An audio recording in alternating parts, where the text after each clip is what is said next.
මේ පෙන්වා තියෙන්නේ හයිබ්‍රිඩ් මෝටර රථයක අපිට දක්නට ලැබෙනවා.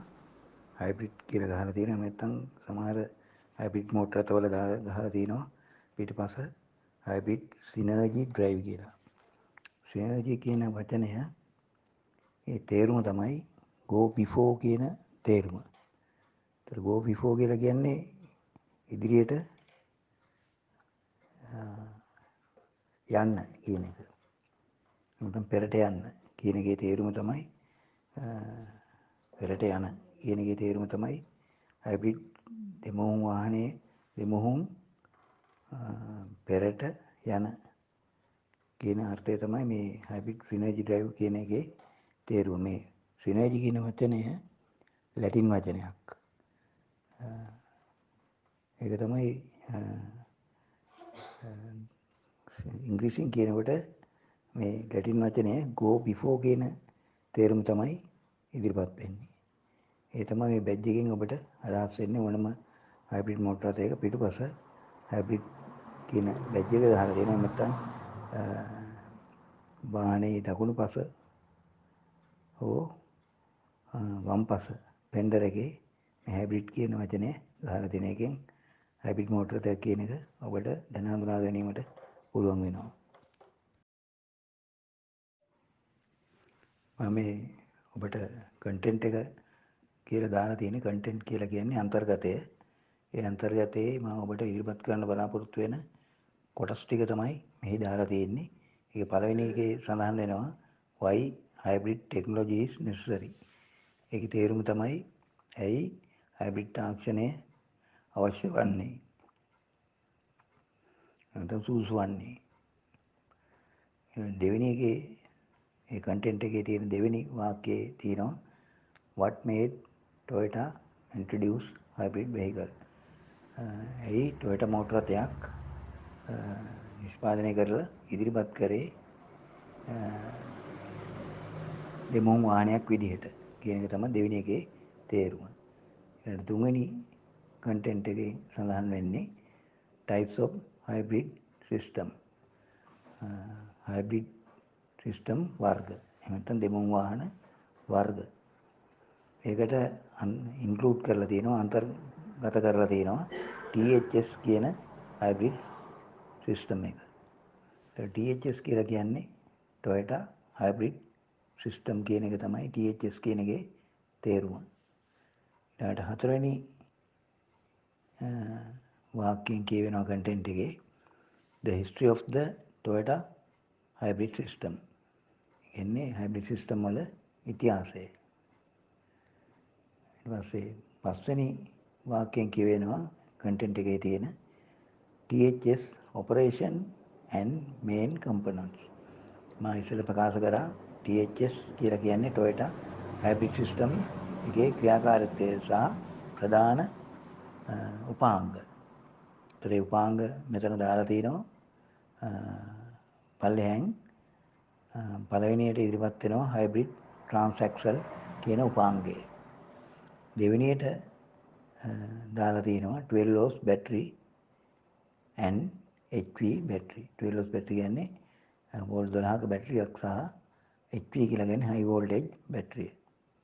ඊට පස්සේ තුන්වෙනි එන් සඳහන් වෙනවා inverter stroke converter assembly. inverter කියලා එකක් තියෙනවා. ඒ වගේම converter කියලා එකක් තියෙනවා. මොකද inverter එකෙන් කරන්නේ DC සහ AC කියලා අපි දන්නවා direct current කියනවා DC කියන එකට AC කියන එක කියනවා alternating current. එතන මෙතනදි කරන්නේ DC current එක AC බවට පරිවර්තනය කරවීම තමයි ඉන්වර්ටර් එකෙන් කරන්නේ. එතන පැහැදිලිද? ඉන්වර්ටර් එකෙන් කරන කාර්යය තමයි DC AC බවට පරිවර්තනය කිරීම. කන්වර්ටර් එකෙන් කරන්නේ AC කරන්ට් එක DC බවට පරිවර්තනය කිරීම. ඒක සම්බන්ධව එතෙන්දී කතා කරනවා. ඊට පස්සේ තියෙනවා THS engine technology. THS කියන එක මම ප්‍රකාශ කළා. THS කියලා කියන්නේ Toyota hybrid system engine තාක්ෂණය ගැන එතෙන්දී කෙටියෙන් ඔබට හඳුන්වා දෙනවා. ඊළඟට පස්වෙනි එකේ තියෙනවා AC සිස්ටම්. AC සිස්ටම් කියලා කියන්නේ වායු ගමන පද්ධතිය සම්බන්ධව. ඊළඟට අපි කතා කරේ THS operation and main components ගැන. Toyota hybrid system ක්‍රියාකාරීත්වය සහ ප්‍රධාන උපාංග ගැන තමයි මා කෙටි හැඳින්වීමක් කරේ. ඊළඟට THS maintenance and repairs content එකේ තියෙන ඊළඟ එක තමයි නඩත්තුව සහ අලුත්වැඩියාව. Toyota hybrid system එක නඩත්තුව සහ අලුත්වැඩියාව.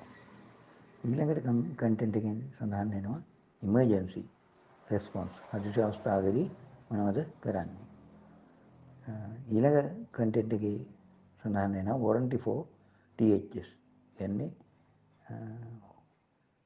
වගකීම් කාලය Toyota hybrid system එකක warranty කියලා කියන්නේ ඒකයි. ඊට පස්සේ value added function. ඊට පස්සේ value added කියන්නේ ඒ වටිනාතම ක්‍රියාකාරී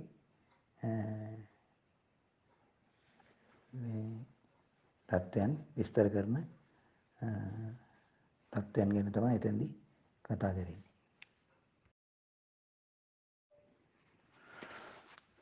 ඊළඟට මා ඉදිරිපත් කරන ස්ලයිඩ් එකේ තියෙන why hybrid vehicles are necessary නමයි.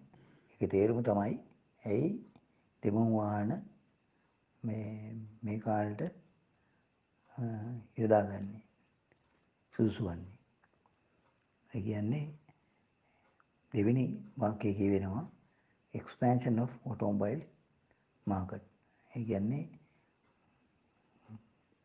වර්ධනය වෙලා තියෙනවා මෝටර රථ වල මාකට් එක. මෝටර රථ ඒ විකාශනය වීමත් සමගම hybrid vehicle නැත්නම් දෙමුණු වාහන මේ කාලේ යොදාගෙන තියෙනවා. මේක ප්‍රශ්නයක් විදිහට අහලා තියෙන්නේ why are hybrid vehicles are necessary now?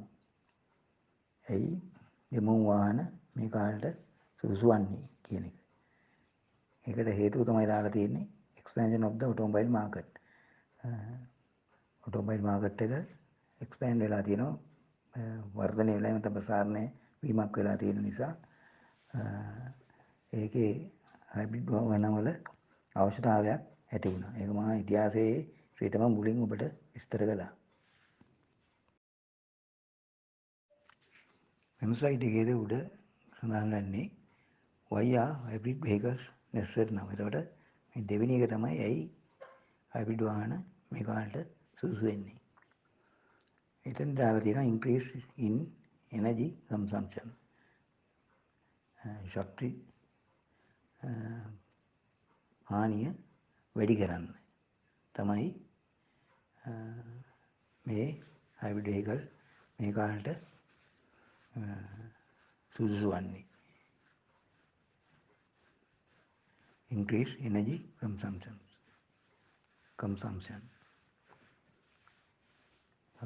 ශක්තිය වැඩි කරන්න. consumption එක වැඩි කරන්න.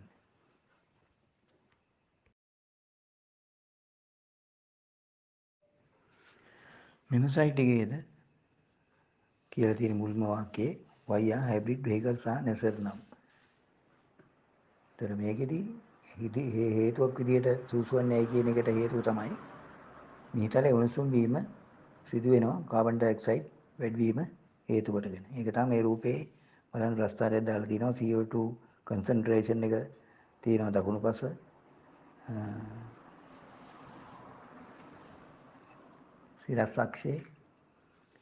තිරස් අක්ෂයේ දාලා තියෙනවා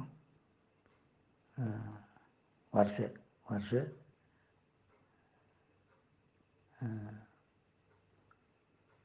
සමග පෙන්වුම් කරනවා තිරස් අක්ෂය. එතකොට පේනවා ඇති එන්ඩෙන්ඩ කාබන් ඩයොක්සයිඩ් වර්ධනය වීමෙන් මිහිතලේ උණුසුම් වීමේ ප්‍රවණතාවය මොකද වෙන්නේ කියන එක.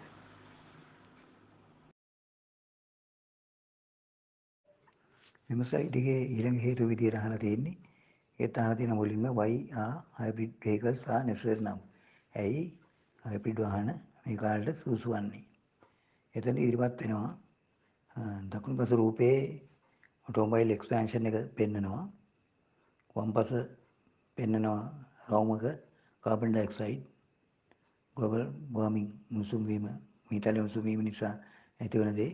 ඊට පස්සේ මේ දෙකම හේතු කොටගෙන දකුණු පස රූපයෙන් පෙන්වන්නේ මෝටර රථවල විකාශනය වීම වැඩිවීම හේතුවෙන් මොකද වෙන්නේ? ඒ වෙන්නේ කාබන් ඩයොක්සයිඩ් වැඩි වෙලා මීතලයේ උණුසුම් වෙන එක. එතකොට ඒකට විකල්පයක් ලෙස කාබන් ඩයොක්සයිඩ් අවම කරලා මීතලයේ උණුසුම් වීම අවම කිරීමට හේතුවක් විදිහට තමයි මේ හයිබ්‍රිඩ් වාහන ලෝකයට ආවේ. ඒ නිසා ECO කියලා තියෙනවා ඉකොනොමි කියන එක එතන සඳහන් වෙන්නේ. එතන දාලා තියෙනවා ECO car econo car which has good fuel consumption. කියන්නේ ඉකොනොමි ආර්ථික වශයෙන් වාසි හොඳ ඉන්ධන පිරිමැස්මක් සහ අඩු කාබන් ඩයොක්සයිඩ් ප්‍රතිශතයක් බාහිරට පිටවීමට කියන්නේ මොටර රථයෙන් පිටවන කාබන් ඩයොක්සයිඩ් ප්‍රතිශතය අවම කිරීම තමයි මේ සුසු විදිහට යොදා ගැනීමක් ලෙස හයිබ්‍රිඩ් මෝටර රථ යොදාගන්නේ කියන එක තමයි එතනදී පැහැදිලි වෙන්නේ. ඒ කියන්නේ ආර්ථික වාසි දෙන්නත් ඕනේ, හොඳ ඉන්ධන පිරිමැස්මක් තියෙන්නත් ඕනේ, අඩු කාබන් ඩයොක්සයිඩ් ප්‍රමාණයක් පිටතට යන්නත් ඕනේ. ඒ හේතුවෙන් කාබන් ඩයොක්සයිඩ් ප්‍රතිශතය වැඩිවීමෙන් මීතලයේ උණුසුම් වීම අවම වෙන්නත් ඕනේ. යන කාරණා හේතු කොටගෙන තමයි හයිබ්‍රිඩ් මෝටර රථ මේ ලෝකයේ රටවල් වල හසුවාගෙන ඒවා භාවිතයට ගත්තේ.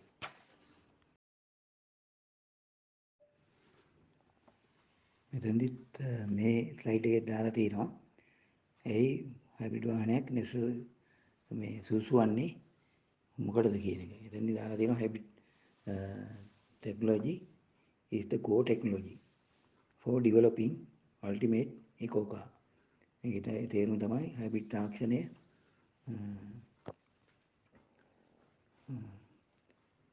වර්ධනය වෙලා තියෙනවා. ඉකෝ කාර් එකක් ඉකොනොමි කියන්නේ ආර්ථික වශයෙන් වාසි දෙන කාර් එකක් විදිහට නිවේදනය කරලා තියෙනවා. එතකොට මෙතනදී මේ කෝ ටෙක්නොලොජි කියන්නේ අලුතෙන් සහායක නැත්තම් සාමාන්‍ය වාහන වලට වැඩිය ඒ තාක්ෂණයත් එක්ක ගත්තාම ඒ වගේම යන ඒකට සහාය දක්වන එක පැත්තක් තියෙනවා. සහාය නොදක්වන තව පැත්තක් තියෙනවා. ඒ තමයි දෙමුහුම් විදිහට මෙතනදී කෝ ටෙක්නොලොජියක් විදිහට මෙතනදී ඉදිරිපත් වෙන්නේ. එතකොට ඔබට පේනවා ඇති මේ ස්ලයිඩ් එකේ අල්ටිමේට් ඉකෝ කා කියලා තියෙනවා. කාර් එකක් ඇඳලා තියෙනවා. ඒ කාර් එකට යටින් කාර් එකේ රෝද තියෙන කොටස් දෙසට ඊතල හතරක් යොමු වෙනවා. ඒ ඊතල හතර ඒ ආරම්භක ස්ථානයේ පළවෙනි එකේ දාලා තියෙනවා ඕල්ටර්නේටිව් ෆුවල් HV කියලා. කියන්නේ විකල්ප ඉන්ධන පළවෙනි එකෙන් කියවෙන්නේ. ඒ යටතේ ඉදිරිපත් වෙනවා බයෝෆුවල්, සින්තටික් ෆුවල්, CNG කියන විකල්ප ඉන්ධන වර්ග තුනක්. ඒක තමයි ඒකේ යටම දාලා තියෙනවා ඕල්ටර්නේටිව් එනර්ජි කියන්නේ විකල්ප ශක්තියක් විදිහට මේ ඉන්ධන වර්ග යොදා ගන්නවා. ඊළඟට දෙවෙනි ඊතලයේ යටතේ තියෙනවා ඩීසල් HV කියලා දාලා. එතකොට ඒකෙදි සඳහන් වෙනවා DPNR common rail මේවා පාවිච්චි වෙන්නේ ඩීසල් එන්ජින් සඳහා පාවිච්චි වෙන එන්ජින් සඳහා. ඊළඟට තුන්වෙනි එකේ දාලා තියෙනවා plug-in hybrid. ඊට පස්සේ THS2 plug-in කියලා කියන්නේ hybrid වර්ග තියෙනවා. charge කරලා බැටරි charge කරලා දුවන දෙමුහුම් වාහන. ඊට අමතරව දාලා තියෙනවා බැටරි charge කරන්නේ නැතුව ප්ලග් කරලා charge නොකර බැටරියෙන් ආරෝපණයෙන්ම දුවන ඊට පස්සේ බැටරිය ආරෝපණය වෙන. එතන මේ THS2 කියලා කියන්නේ Toyota Hybrid System Generation 2 එක.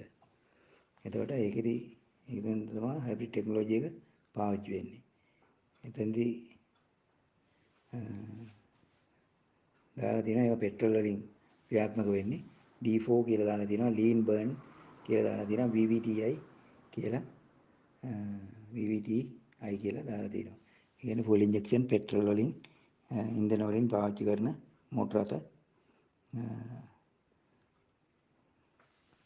සහ එමුම් වාහන මේ ගණයට වැටෙනවා. ඊට පස්සේ දාලා තියෙනවා FCHV කියලා දාලා යටතේ දාලා තියෙනවා EV කියලා දානවා, ඉලෙක්ට්‍රික් වෙහිකල්. ඒ කියන්නේ ඉලෙක්ට්‍රිකල් එනර්ජි විදුලි ශක්තියෙන් යොදාගෙන තමයි ඒ කාණ්ඩය වර්ගී වෙන්නේ. එතකොට මේකේ ප්‍රධාන පරමාර්ථය තමයි low carbon dioxide emission, clean emission. ඒ කියන්නේ පිරිසිදු පරිසරයක්, හොඳින් වාතාශ්‍රය තියෙන පරිසරයක් සාදා ගැනීම, ඒ වගේම ඉතාමත් අඩු කාබන් ඩයොක්සයිඩ් මීතලයට මුසු වීම වෙන තත්ත්වයක් ඇති කර ගැනීමට තමයි මේ හයිබ්‍රිඩ් වාහන සුදුසු වන්නේ. එතකොට මේ හයිබ්‍රිඩ් වාහනත් එක්කම දැනට පාවිච්චි වෙන විකල්ප සීටකාරක විකල්ප ශක්තියින් යටතේ භාවිතා වන මෝටර රථ ඉදිරිපත් වෙනවා. ඩීසල් ඉන්ධන වශයෙන් භාවිත කරන මෝටර රථ ඉදිරිපත් වෙනවා. වගේම ගැසොලින් පෙට්‍රල් වලින් පාවිච්චි වෙන දෙමුණු වාහන සහ ප්ලග්-ඉන් හයිබ්‍රිඩ් ඇතුළු මෝටර රථ ගැන කතා වෙනවා. ඒ වගේම එන්ජිමක් නැති ඉලෙක්ට්‍රිකල් වෙහිකල් ගැන මෙතනදී මේ ස්ලයිඩ් එකෙන් වැඩිදුරටත් සඳහන් වෙනවා. ඒතකොට ඔබට මෙතනදී දැනගන්න පුළුවන් හයිබ්‍රිඩ් ටෙක්නොලොජි එකත් අල්ටිමේට් ඉකෝකා එකත් ඒ වගේම මේ ඔක්කොගේම පරමාර්ථය මොකද්ද? ලෝ තමත් මඩු ලෝ කාබන් ඩයොක්සයිඩ් එමිෂන් සහ ක්ලීන් එමිෂන්. ඒ කියන්නේ තා පිරිසුදු පරිසරයක්, මිනිසාට සූදායි තා පිරිසුදු පරිසරයක්, හොඳ වාතාශ්‍රයක් ලබා ගැනීම තමයි මේ මෝටර රථ වලින් පිටවන දුමාරයෙන් පරිසරය අපවිත්‍ර කිරීම, නැත්නම් පරිසර දූෂණය ඇති කරවීමත්, කාබන් ඩයොක්සයිඩ් වැහිරිකොට පිටවීමෙන් මීතලය උණුසුම් කරලා භයානක විපත් වලට මුහුණ දීමටත් සිදුවෙන නිසා මෝටර රථ නිෂ්පාදකයන් තීන්දුව කළා මෙන්න මේවා ගැන හිතලා මේ මෝටර රථ හයිබ්‍රිඩ් මෝටර රථ නිෂ්පාදනය කරන්න. ඒක තමයි මේ ස්ලයිඩ් එකෙන් වැඩිදුරටත් කියවෙන්නේ.